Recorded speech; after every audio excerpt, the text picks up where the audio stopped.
Welcome back to Gear Up Windows YouTube channel.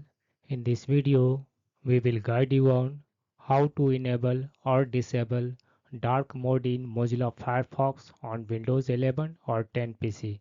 For this, first open Mozilla Firefox browser on your Windows PC, then click on this one menu icon in the top right corner and select settings in the drop down menu.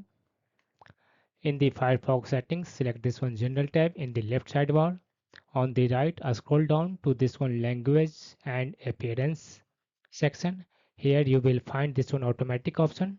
Once you will select this one automatic option, Firefox will adopt dark or light mode from your Windows OS, and to switch to this one light theme, you can select light option. This will make appearance of Firefox light, and in case you want to prefer dark theme or dark mode, select this one dark mode.